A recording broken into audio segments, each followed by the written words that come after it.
अपने ऑफिस आने जाने को आसान बनाने के लिए मैंने अपने ऑफिस के पास एक विला खरीदा। दया भाव से मैंने विला का दूसरा कमरा मार्कस कोल नाम के एक नौजवान को किराए पर दे दिया। उसने कहा कि वह एक व्यवसाय शुरू कर रहा है और उसके पास पैसों की तंगी है। काफी शरीफ लग रहा था, इसलिए मैंने उससे केवल आधा किराया ही लिया। 2 महीने बाद मार्कस अचानक एक लड़की को घर ले आया, यह कहते हुए कि वह उसकी गर्लफ्रेंड है। उस दिन से मेरे लिविंग रूम पर कब्जा हो गया और मेरे फ्रिज से खाना गायब होने लगा। यहाँ तक कि मैंने बालकनी में जो ऑर्किड रखे थे, उन्हें भी उसकी गर्लफ्रेंड बेडरूम सजाने के लिए उठा ले गई। मैं ये समझाने ही वाला था कि मैंने यह विला खरीदा है और मैं मकान मालिक हूँ, लेकिन मार्कस ने चुपचाप मुझे किनारे खींचा और अजीब सी शक्ल बनाते हुए कहा, जूलियन। मैंने अपनी गर्लफ्रेंड के सामने थोड़ी शेखी बघार दी थी। मैंने उससे कहा कि मैंने यह विला खरीदा है। तुम तो जानते ही हो कि आजकल डेटिंग करना कितना मुश्किल है। बस मुझ पर यह एहसान कर दो, मेरी पोल मत खोलना, और मैं तुम्हें हर महीने $30 अतिरिक्त दूंगा। ठीक है, $30। क्या मैं ऐसा दिखता हूँ कि मुझे $30 की ज़रूरत है? उसे इस तरह गिड़गिड़ाते हुए देखकर और यह सोचकर कि उसने अभी अभी काम की दुनिया में कदम रखा है, मैं नरम पड़ गया और मैंने बात वहीं छोड़ दी। लेकिन अगले दिन जब मैं काम से घर लौटा, तो मैंने अपने बेडरूम के दरवाजे का ताला टूटा हुआ पाया। मार्कुस की गर्लफ्रेंड पहले ही मेरे कमरे में घुस चुकी थी। इस मास्टर बेडरूम में रोशनी बहुत अच्छी आती है, मैं इसे ले रही हूँ। तुम्हारे जैसे कंगाल लूजर को तो वैसे भी छोटा कमरा मिलने पर खुश होना चाहिए। उसने मुझे एक तिरस्कारपूर्ण मुस्कान दी। तुम इतने समय से किसी और की जगह पर मुफ्त की रोटियां तोड़ रहे हो, अब तक तो तुम्हें इशारा समझ जाना चाहिए। मार्कस ने जल्दी से मुझे किनारे खींचा। जूलियन, मुझे माफ कर दो। मेरी गर्लफ्रेंड को लगता है कि यह जगह मेरी है। वह बहुत जिद्दी है और उसे अपनी जगह शेयर करना पसंद नहीं है। ऐसा करते हैं, अभी के लिए मास्टर बेडरूम छोड़ दो, और जब उसका मूड ठीक होगा तो मैं उसे सब कुछ समझा दूंगा। मैं टिफनी को संभाल लूंगा। टिफनी घर की मालकिन की तरह बर्ताव करते हुए बोली, मार्कस, उसे साफ साफ बता दो। उसे यह मत सोचने दो कि हम कोई अनुचित काम कर रहे हैं। है, पहले जाकर अपने कमरे का सामान पैक करो, वहां खड़े मत रहो। इसके साथ वे दोनों खुशी खुशी छोटे बेडरूम की ओर वापस चले गए। हॉल में बिखरे अपने सामान को देखकर मैंने अपना मन बना लिया। हेलो, किसी ने गैरकानूनी तरीके से मेरे घर में प्रवेश किया है, मेरा ताला तोड़ दिया है और मेरा निजी सामान बाहर फेंक दिया है। कृपया जल्द से जल्द अधिकारियों को भेजें। पुलिस कुछ ही देर में मेरे विला पर पहुंच गई। सायरन की आवाज़ सुनकर मार्कुस दौड़कर नीचे आया। जूलियन, ये सब क्या हो रहा है? तुमने पुलिस क्यों बुलाई? एक अधिकारी मार्कुस को ऊपर से नीचे तक देखा, उसके बेतरतीब कपड़ों को घूरते हुए। तो आप ही वह व्यक्ति हैं जिसके बारे में इस सज्जन ने बताया था, वही जिसने दरवाज़ा तोड़ा और बिना इजाज़त किसी और के घर पर कब्जा कर लिया। मार्कुस ने तुरंत इससे इनकार किया। नहीं नहीं नहीं, यह सब एक गलत फहमी है। मैं इसका रूममेट हूँ, मैं हर दिन यहाँ रहता हूँ। मेरी गर्लफ्रेंड बस नादानी कर रही थी और कमरे बदलना चाहती थी। यह आदमी सच में असली मुद्दे से बचना अच्छी तरह जानता है। सर, क्या आप अभी भी इस मामले को आगे बढ़ाना चाहते हैं? इससे पहले कि मैं कुछ बोल पाता, मार्कुस मुझे शांत करने के लिए दौड़ कर आया। जूलियन, व्यवसाय शुरू करना बहुत मुश्किल है। मेरी खातिर मुझे इस बार छोड़ दो। मैंने कुछ ही साल पहले ग्रेजुएशन किया है और मुझे आखिरकार एक गर्लफ्रेंड मिल गई है। यह सब इसलिए ताकि मैं एक परिवार शुरू कर सकूं। मैंने यह सब सिर्फ हमारे रिश्ते को बचाए रखने के लिए किया। मेरे पास कोई विकल्प नहीं था। उसे इस तरह गिड़गिड़ाते हुए देखकर मुझे याद आ गया कि जब वह पहली बार यहाँ रहने आया था, तो वह कितना बेबस और अकेला लग रहा था। हेलो मिस्टर रीड, मैं एक व्यवसाय शुरू कर रहा हूँ और पैसों की थोड़ी तंगी है, तो क्या मैं किराया थोड़ा देर से दे सकता हूँ? मेरा नाम मार्कुस कोल है। मैं आपसे और जानने की उम्मीद करता हूँ। मैं एक पल के लिए चुप रहा। ठीक है, मैं इस पर जोर नहीं दूंगा। यह सुनकर मार्कुस ने कृतज्ञता से मेरे सामने सिर झुकाया। जब पुलिस की गाड़ी चली गई और सायरन की आवाज़ मद्दम पड़ गई, तभी वह पूरी तरह से शांत हुआ। लेकिन अब उससे कहने के लिए कुछ नहीं बचा था, और किसी तरह मुझे ऐसा लग रहा था कि यह सब मैंने खुद ही अपने ऊपर बुलावा दिया है। अगले दिन घर एकदम साफ था। फिर मार्कुस मुझे ग्रीट करने किचन से बाहर आया। जूलियन, तुम घर आ गए। मैंने लिविंग रूम साफ कर दिया है और मैंने वो सारे लेबल भी हटा दिए हैं जो तिफनी ने चिपकाए थे। मैंने चारों ओर नजर घुमाई। तुम्हारी गर्लफ्रेंड कहाँ है? उसने अपराध बोध के साथ कहा। वह कमरे में है। मैंने उससे पहले ही बात कर ली है। अब से लिविंग रूम हम दोनों की जगह है और वह हर जगह चीजें नहीं चिपका सकती। उसे पता है कि वह गलत थी। मुझे लगा कि मामला सुलझ गया है, लेकिन अगले दिन दरवाजे पर जोर जोर से खटखटाने की आवाज होने लगी। मैं नीचे यह देखने गया कि क्या हो रहा है, लेकिन मार्कुस दरवाजा खोलने के लिए पहले ही दौड़ पड़ा। टैटू वाले कुछ गुंडों का एक झुंड अंदर आया। सही समय पर आए हो, हम तुम्हारा ही इंतजार कर रहे थे। उस समूह ने लिविंग रूम पर कब्जा कर लिया और अपने लाए हुए स्नैक्स कॉफी टेबल पर डाल दिए। फिर घर की मालकिन टिफनी ने अपनी एंट्री मारी और कुछ ऐरे गहरे लोगों ने मेरे घर में एक पार्टी शुरू कर दी। मेरे चेहरे का रंग उड़ता देख मार्कुस चीज़ों को संभालने के लिए दौड़ कर आया। जूलियन, मुझे सच में बहुत अफसोस है। हम आज एक छोटी सी पार्टी कर रहे हैं। हम बस थोड़ी देर यहाँ बैठेंगे। मैं एक पल के लिए चुप रहा। खाली बियर की बोतलों का ढेर लगते देख मैंने अपने गुस्से पर काबू रखा। अगली बार मुझे पहले से बता देना। बिल्कुल बिल्कुल, धन्यवाद जूलियन। लेकिन मेरे धैर्य के लिए मुझे कोई धन्यवाद नहीं मिला। कुछ दिनों बाद जब मैं घर आया तो लिविंग रूम से फिर से हंसी मजाक की आवाज़ें आ रही थी।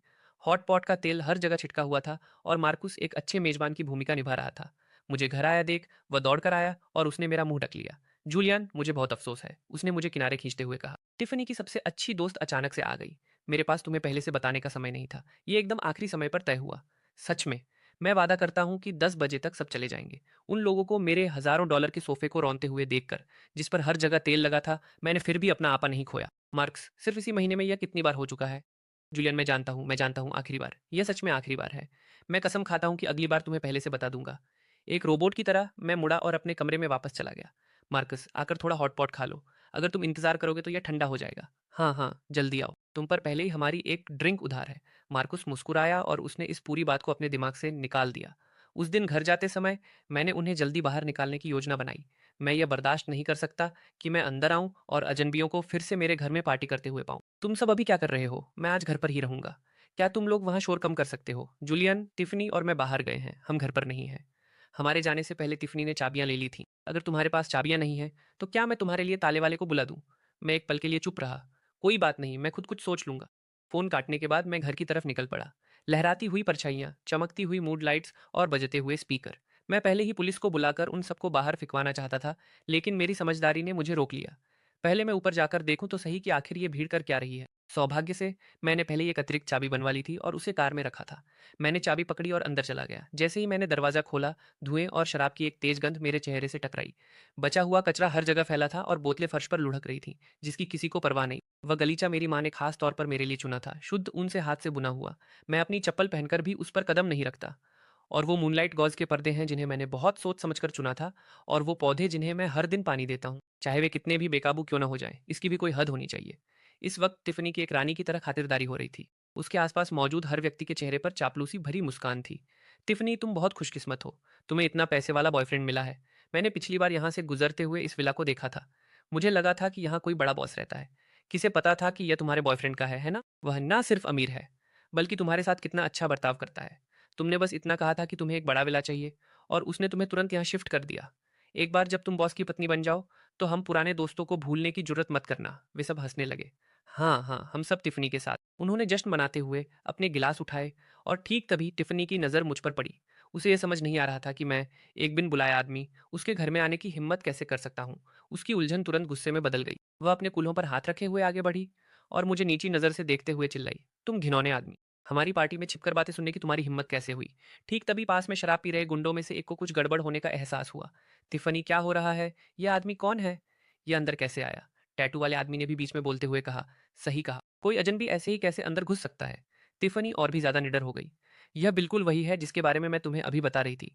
वह आदमी जो रहने के लिए जगह का मुफ्त में फायदा उठा रहा है। उसने अपने बाल झटके, उसका लहजा पूरी तरह से तिरस्कार से भरा था।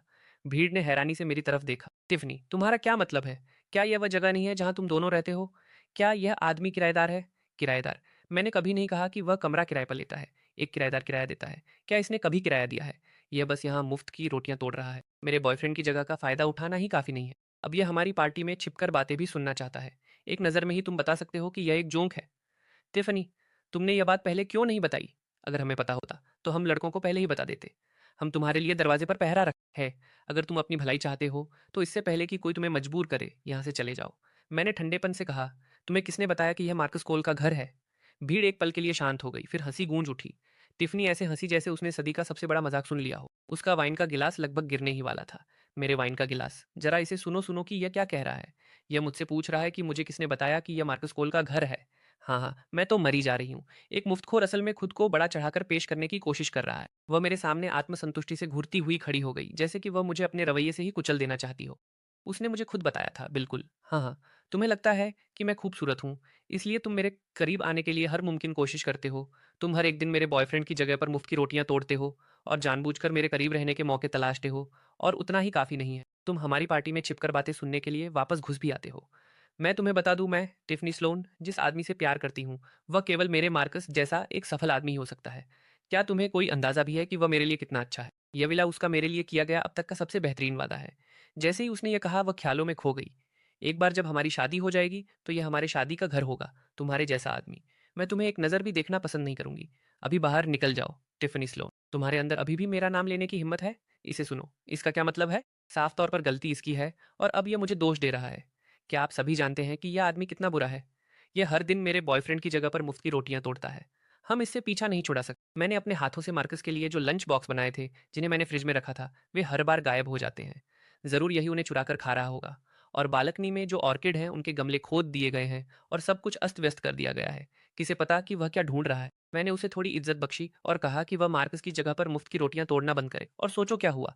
हाँ हाँ, वह गुस्से में आग बबूला हो गया और पुलिस को बुलाकर दावा किया कि मैं गैरकानूनी तरीके से अंदर घुसी हूँ। यह सुनकर उसकी दोस्त इतनी हैरान रह गई कि उसके हाथ में जो सूरजमुखी के बीज थे वह मेरे गलीचे पर गिर गए। यह तो बस बेशर्मी है। चिकने बालों वाले आदमी ने गुस्से में अपनी जांग पर हाथ मारा। उसमें असल में पुलिस बुलाने की हिम्मत थी। वह आगे बोलती गई, शांति बनाए रखने के लिए मेरे बॉयफ्रेंड को मुझे रोज जल्दी मेरे कमरे में भेजना पड़ता था ताकि वह अकेले बाहर आकर उससे बात कर सके। मार्क्स बस बहुत ही दयालु है। वह इस तरह के आदमी को बाहर निकालने की हिम्मत नहीं जुटा सकता, लेकिन यह आदमी बिल्कुल भी इसकी कद्र नहीं करता। यह हमेशा मुझ पर हावी होने के तरीके ढूंढता रहता है। कोई आश्चर्य नहीं कि मार्कस रोज टिफनी को जल्दी उसके कमरे में भेज देता था। मैंने हमेशा सोचा था कि मार्कस को डर था कि टिफनी को असहज महसूस होगा, लेकिन असल में उसे अपनी पोल खुलने का डर था। मैंने पुलिस को बुलाने की योजना बनाते हुए अपना फ़ोन निकाला, लेकिन इस बार टिफनी फुर्तीली थी। उसने मेरे हाथ से फ़ोन छीना और उसे ज़ोर से फर्श पर पटक दिया।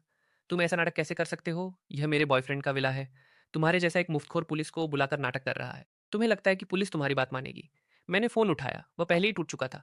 हाँ, कितना घटिया आदमी है। उसे असल में लगता है कि मार्कस का दोस्त होने का मतलब है कि वह मार्कस के घर को अपना घर समझ सकता है। हाँ, तिफ़नी, तुम अभी भी बहुत नरम दिल हो। अगर मेरा ऐसे किसी आदमी से पाला पड़ता, तो मैं उसे अब तक मार चुकी होती। इस तरह का आदमी मार खाने के लिए तरस रहा है। एक बार घूंसों की बरसात हो तो यह सुधर जाएगा। तुमने सुना, यहाँ हर किसी को तुम घिनौने लगते हो।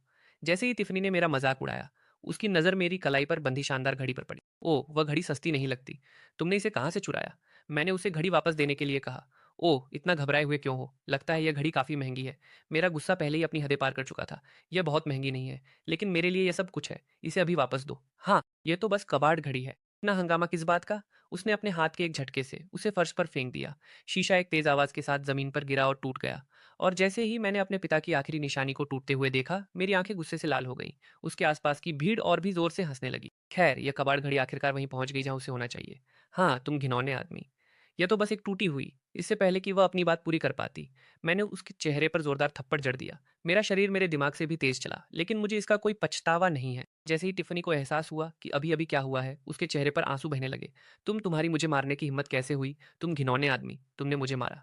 इसे एक अच्छा सबक सिखाओ। जो भी मुझे सबसे ज्यादा खुश करेगा, मैं उसे शानदार सीफूड की दावत दूंगी। पूरी भीड़ एक साथ आगे बढ़ गई। उसने टिफनी को मारने की हिम्मत की। वह बॉस की पत्नी बनने वाली है।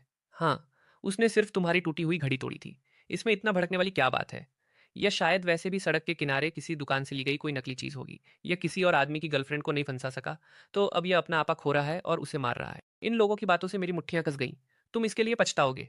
हाँ हाँ, मैं मरी जा रही हूँ। टिफनी का बॉयफ्रेंड एक बड़ा बॉस है। तुम्हें लगता है कि तुम इतने लायक हो कि हमें पछतावा हो? ठीक उसी पल मेरे वकील इस घटना के लिए पूरी तरह से तैयार अंगरक्षकों के साथ मौके पर पहुंच गए। क्या हो रहा है? इतने सारे लोग अचानक यहाँ क्यों आ गए? जरा इस लाइन को देखो। क्या वे यहाँ किसी बड़े आदमी के लिए आए हैं? साफ है, यह मार्कस का किया धरा है। आज टिफनी की पार्टी है। बिल्कुल, उसे इसे एक शानदार समारोह बनाना ही था, तो मार्कस ने यह सब इंतजाम किया है। टिफनी, तुमने हमें बताया भी नहीं कि यहाँ कोई सरप्राइज है। कमरे में भरे हुए मलबे को देखकर वकील ग्रैंट तुरंत समझ गए कि मैं उनका मुवक्किल अभी अभी किस दौर से गुजरा हूँ। मिस्टर रीड, क्या आप ठीक हैं? भीड़ सन्न रह गई। मिस्टर रीड, हाँ हाँ, क्या आप सभी ने सुना? उन्होंने असल में इस आदमी को मिस्टर रीड कहा। क्या आपने इसे कोई और समझ लिया है? यह जूलियन रीड बस एक कंगाल किराएदार है। इसका दिमाग बॉस की गर्लफ्रेंड को फंसाने की साजिशों से भरा हुआ है। यह उस तरह का आदमी है जो केवल किसी और के घर में मुफ्त की रोटियां तोड़ना जानता है और किसी भी हाल में सीईओ कहलाने लायक नहीं है। बेहतर होगा कि आप अपनी आंखें खोलें। खुद को बेवकूफ़ मत बनने दें। आजकल नाटक करने के लिए कुछ लोगों को किराए पर लेना बहुत आसान है। किराए के सूट के लिए कुछ दर्जन डॉलर और आपका काम हो गया। सही कहा। आपने निश्चित रूप से गलत आदमी को चुन लिया है। वकील ग्रांट ने भीड़ को पूरी तरह से नजरअंदाज करते हुए अपना चश्मा पोंछा। मिस्टर रीड, क्या आप ठीक हैं? आप सभी के सामने जो व्यक्ति खड़ा है, वह इस विला का कानूनी मालिक जूलियन रीड है। लेकिन वे अभी भी इसे मानने से इनकार कर रहे थे। यह हर पल और भी बेतुका होता जा रहा है। आप सच में अपने नाटक को पूरी लगन से करते हैं, है ना? यह स्क्रिप्ट आधी हद तक भरोसेमंद भी है, लेकिन अगर आप कोई नाटक करने वाले हैं, तो पहले अपना होमवर्क पूरा कर लें। अगर आप यहाँ हमें ठगने आए हैं, तो कम से कम यहाँ आने से पहले यह पता लगा लें कि इस घर का मालिक कौन है। बिल्कुल, अगर आप कोई नाटक करना भी चाहते हैं, तो उसे भरोसेमंद बनाएं। अगर आप लोगों से झूठ बोलने जा रहे हैं, तो कम से कम यह पता लगा लें कि आपका सामना किससे हो रहा है। सब बातों में तुमने मेरे बॉयफ्रेंड की पहचान की नकल करने की कोशिश करके एक बहुत बड़ी गलती की है। क्या तुम नहीं जानते कि मैं इस विला के मालिक मार्कस खोल की गर्लफ्रेंड हूँ? इन शब्दों पर वकील ग्रांट मुड़े और ठंडेपन से पूछा, मार्कस कोल? क्या वह मिस्टर रीड का किराएदार नहीं है? यह सुनकर टिफनी फिर से हंसने लगी। किराएदार? तुम क्या बकवास कर रहे हो? हाँ हाँ, मेरा बॉयफ्रेंड किराएदार कैसे हो सकता है? वह एक करोड़पति, एक सफल आदमी है। वह इस लूजर का मकान मालिक है। ये आदमी तो मार्कुस का किराया देने वाले गुलाम के लायक भी नहीं है। वकील ग्रांट ने उसकी बात पर बिल्कुल भी ध्यान नहीं दिया। घटनास्थल को सुरक्षित करें, सबूत के लिए हर टूटी हुई चीज की तस्वीर लें और इस कमरे में मौजूद सभी लोगों को रोक कर रखें। कोई भी बाहर नहीं जाएगा। हाँ वकील ग्रांट। स्टाफ ने सबूत के लिए तस्वीरें लेना शुरू कर दिया और यह नज़ारा देखकर टिफनी का संतुलन बिगड़ गया। तुम क्या कर रहे हो? मैं तुम्हें चेतावनी दे रही हूँ। और करीब मत आना। मिस्टर कोल टिफनी के साथ बहुत अच्छा बर्ताव करते हैं। तुम्हारी टिफनी से पंगा लेने की हिम्मत कैसे हुई? तुम अभिनेताओं को अपनी भलाई इसी में समझनी चाहिए। सही कहा ना? अभी भी जाने में बहुत देर नहीं हुई है। यह सब देखकर टिफनी अचानक घबरा गई। तुम वहां क्या खड़े हो? जल्दी करो और उसे बुलाओ। मार्कस को फोन करो। चिकने बालों वाले आदमी ने तुरंत एक फोन निकाला और उसे टिफनी को दे दिया। मार्कस, जल्दी आओ। कोई विला में तमाशा कर रहा है, जल्दी करो और आओ। टिफनी, क्या हो रहा है? मुझे साफ साफ बताओ कि कौन तमाशा कर रहा है। यह वही लूजर है जो इतने समय से तुम्हारी जगह पर मुफ्त की रोटियां तोड़ रहा है। वह अचानक कुछ लोगों को अंदर ले आया और यहाँ तक कि उसने एक नाटक करने के लिए कुछ अभिनेताओं को भी काम पर रख लिया है। वह बकवास कर रहा है। यह दावा कर रहा है कि वह मालिक है और तुम उसके किराएदार हो। कि तुम उसके किराएदार हो। लाइन के दूसरी तरफ मार्कस चुप हो गया। वह यहाँ नहीं है, इसलिए वह मुझे किनारे ले जाकर सहानुभूति का कार्ड नहीं खेल सकता। मार्कस, क्या तुमने मेरी बात सुनी? तुम कुछ बोल क्यों नहीं रहे हो? तुम कब आ रहे हो? टिफनी, मैं अभी रास्ते में हूँ। बस बस उनसे झगड़ा मत करना। ठीक है, मैं इंतजार करूंगी। तुम बस इंतजार करो, मार्कस अभी आ रहा है। वकील ने पूछा कि क्या मैं पहले अपनी चोटों का इलाज करवाना चाहता हूँ। मैंने उनसे घटनास्थल को सुरक्षित रखने के लिए कहा। हम मार्कुस के आने के बाद ही इसे निपटेंगे। टिफनी को लगता है कि मार्कुस के आने के बाद सब ठीक हो जाएगा। नाटक करते रहो, इसे जारी रखो। उसने दरवाजे की तरफ देखा। एक बार मार्कस यहाँ आ जाए, फिर देखते हैं कि तुम कितनी देर तक यह सब कर पाते हो। जब तक मार्कस भागता हुआ अंदर आया तब तक काफी रात हो चुकी थी। दरवाजे से अंदर कदम रखते ही उसने कमरे में फैले मलबे और मेरी टूटी हुई घड़ी को देख। मार्कस, तुम आखिरकार आ ही गए। ये लोग मुझे परेशान कर रहे हैं। जल्दी करो और कुछ कहो। उन्हें बताओ यह सब तुम्हारा है ना। जल्दी करो और कहो। मार्कस, तुम्हें क्या हुआ है? कुछ तो कहो। यह देखकर भीड़ भी उसे घेरने लगी। मिस्टर कोल, आप क्या कर रहे हैं? मिस्टर कोल, आप आखिरकार आ ही गए। आपको हमारे और तिफनी के लिए खड़े होना होगा। आप बोल क्यों नहीं रहे हैं? यह महसूस करते हुए कि वह अब इसे और नहीं छिपा सकता, मार्कस ने मुझे बेहद आहत चेहरे के साथ देखा। मुझे नहीं पता था कि कोई आदमी इतना बेशर्म हो सकता है। जूलियन, कृपया कृपया मेरी मदद करो। बस मेरे लिए इस झूठ को छिपा लो। सबके सामने यह दिखावा करो कि मैं मालिक हूं और तुम मेरे किराएदार हो। बस इस एक बार मैं तुमसे भीख मांग रहा हूँ। तुम जानते हो कि स्कूल से बाहर निकलने के बाद मेरे लिए चीज़ें कितनी मुश्किल हैं। मेरे पिता को उम्मीद रही है कि मैं अपना परिवार शुरू करूंगा। टिफनी, वह बहुत अच्छी है और वह मेरे साथ अच्छा बर्ताव करती है। अगर उसे पता चला कि मैं सिर्फ एक किराएदार हूं तो वह निश्चित रूप से मुझसे रिश्ता तोड़ लेगी। मार्कस, तुम्हें मुझसे यह कहने की हिम्मत कहाँ से आई? मैंने उस पर झिड़कते हुए कहा। जूलियन, अपनी आवाज़ नीची रखो। यह देखकर कि स्कूल से बाहर निकलने के बाद तुम्हारे लिए चीज़ें कितनी मुश्किल थीं, मैंने तुम्हारा किराया आधा कर दिया। मैंने अपने रास्ते से हटकर नरमी बरती, बार बार अपने गुस्से पर काबू रखा। तुम किराया देर से देना चाहते थे। मैं बिना कुछ कहे मान गया। तुमने कहा कि तुम्हारी गर्लफ्रेंड कुछ दिन रहेगी। मैंने तुम्हें नहीं रोका, लेकिन तुमने क्या किया? दिन ब दिन तुमने अपनी गर्लफ्रेंड को मेरे घर में अपना रोब जमाने दिया। तुमने उसे मेरे बेडरूम के दरवाजे का ताला तोड़ने दिया। तुमने उसे लोगों को अंदर लाने दिया ताकि वे मेरे विला में हर किसी पर हुक्म चला सकें, लोगों को मार सके, चीजें तोड़ सके। तुम्हें मुझसे मदद मांगने का क्या हक है? मैं व्यवसाय शुरू करना मुश्किल है। तुम्हारे पिता ने तुम्हें कड़ी मेहनत करने के लिए कहा था, क्योंकि वे चाहते थे कि तुम्हारी आय स्थिर हो। उन्होंने तुम्हें मेरा घर बर्बाद करने के लिए नहीं कहा और उन्होंने निश्चित रूप से तुम्हें बाहर महिलाओं को ठगने के लिए, मेरे विला का उपयोग करने के लिए नहीं कहा था। जूलियन, मैंने मैंने कोई चाल नहीं चली। मैंने बस क्या? बस टिफ़नी को बताया कि तुम मालिक हो, बस उसे मेरे विला में ले आए। बस उसे बताया कि ये तुम्हारा घर है। बस उसे मेरे घर में घर की मालकिन बनने दिया। मार्कस अब अपने चेहरे के भावों को छिपा नहीं पा रहा था। क्या तुम जानते हो इसे क्या कहते हैं? इसे धोखाधड़ी कहते हैं। जूलियन, मैं सच में जानता हूँ कि मैं गलत था। मैं बस उसे किसी भी तरह अपने पास रखना चाहता था। मेरे पिता ने मुझे कॉलेज भेजने के लिए अपनी पूरी ज़िंदगी खेती की। वे बस इतना चाहते हैं कि मैं अपना परिवार शुरू करूँ। तुम उसे इतनी बुरी तरह अपने पास रखना चाहते थे, इसलिए तुमने मेरे विला का इस्तेमाल एक मुखौटे के रूप में किया। क्या तुमने कभी रुककर यह सोचा कि तुम्हारी हरकतों ने मेरे साथ क्या किया? मुझे नहीं पता कि यह आदमी सीधी-सादी बातें समझता है या नहीं, लेकिन मैं बोलता रहा। उन्होंने मुझे मारा। उन्होंने मेरे पिता की दी हुई आखिरी निशानी तोड़ दी। मार्कस, इन सब के बाद तुम्हें ऐसा क्यों लगता है कि मुझे तुम्हारी मदद करनी चाहिए? जूलियन, मैं पैसे दे सकता हूँ, मैं पैसे दूँगा। वह घड़ी मेरे पिता की निशानी थी। उसे ठीक करने के लिए तुम क्या कीमत चुका सकते हो? टिफ़नी देख सकती थी कि चीज़ें वैसी नहीं हो रही थीं, जैसी उसने कल्पना की। तुम दोनों क्या बुदबुदा रहे हो? टिफ़नी दौड़कर आई। क्या वह फिर से बकवास कर रहा है? उसने मार्कस को झकझोरा। तुम पलटवार क्यों नहीं कर रहे हो? तुम पलटवार क्यों नहीं कर रहे हो? कुछ तो कहो। आखिर उसने तुमसे क्या कहा? इस वक्त मार्कस लकड़ी के एक टुकड़े की तरह वहां खड़ा था। कोई नहीं बता सकता कि वह क्या सोच रहा है। क्या वह तुम्हें मेरे खिलाफ भड़का रहा है या उसने तुम्हें फिर से धमकी दी है? डरो मत। जो भी हो बस कह दो। मार्कस ने उसका हाथ पकड़ लिया। टिफ़नी, बोलना बंद करो। टिफ़नी अविश्वास से घूरती रही। क्या? मैं अब क्यों नहीं बोल सकता? क्या तुमने सच में इस लूजर को तुम्हें धमकाने दिया है? मार्कस, क्या तुम एक आदमी भी हो? किसी ने तुम्हारी गर्लफ्रेंड के चेहरे पर थप्पड़ मारा और तुम अभी भी उसका बचाव कर रहे हो? कृपया बोलना बंद करो। चीजें वैसी नहीं हैं जैसी तुम सोचती हो। वैसी नहीं है जैसी मैं सोचती हूँ, टिफ़नी टूट गई।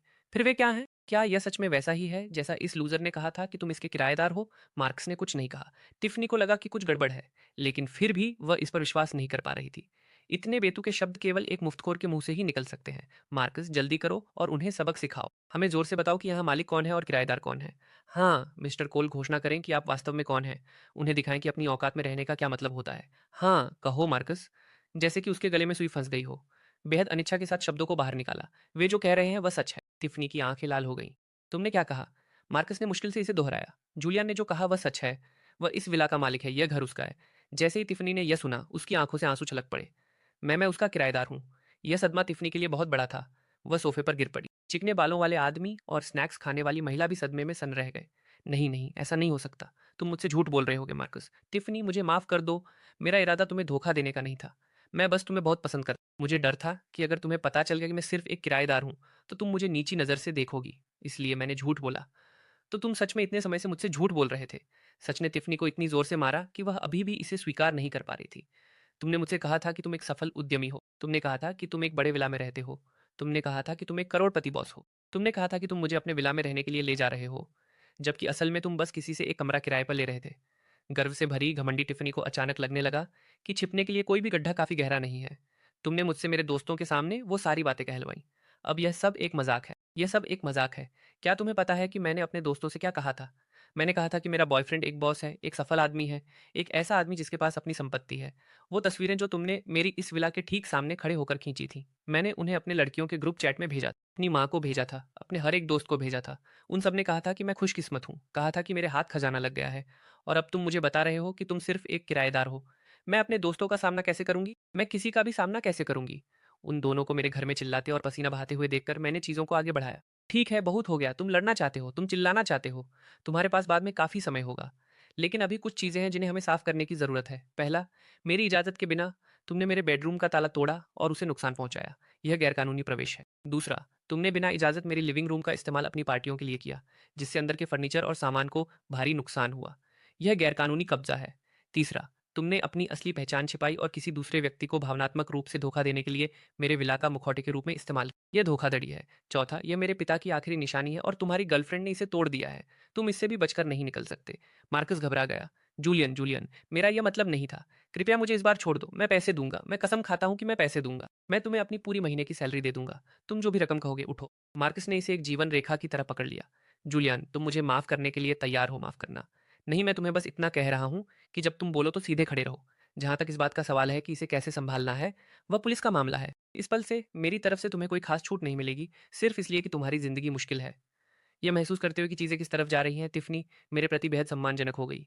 मिस्टर रीज, सही कहा ना? मिस्टर रीज, सही कहा ना? आज की घटना एक गलतफ़हमी थी। मुझे नहीं पता था कि यह घर आपका है, मुझे लगा। तुम्हें क्या लगा? तुम्हें लगा कि मैं एक मुफ्तखोर हूँ, इसलिए लोगों को मारना ठीक है, उनका सामान तोड़ना ठीक है। मिस्टर रीड, मैं सच में गलत थी, मैं माफ़ी माँगती हूँ। लेकिन देखिए, मैं भी एक पीड़िता हूँ। मुझे भी मार्कस ने धोखा दिया है। अगर आप किसी को ज़िम्मेदार ठहराना चाहते हैं, तो उसे ज़िम्मेदार ठहराएँ, है ना? इस बात का बतंगड़ बनाने की कोई ज़रूरत नहीं है। चलिए इसे आपस में सुलझा लेते हैं। जो भी पैसे देने हैं मैं दूँगी, ठीक है। मैंने उससे कहा, मैं पहले ही पुलिस को बुला चुका हूँ और वे जल्द ही आते होंगे। हमला, संपत्ति का नुकसान, मैं हर एक चीज़ का पूरा हिसाब लूँगा। तुम्हारे पास बचने का एकमात्र रास्ता यही है कि तुम जाँच में पूरा सहयोग करो। टिफ़नी मुड़कर मार्कस की तरफ झपटी। मार्कस, कुछ कहो। क्या तुमने नहीं कहा था कि तुम मेरी रक्षा करोगे? कि तुम हमेशा मेरे साथ अच्छे रहोगे? अब तुम कुछ क्यों नहीं बोल रहे हो?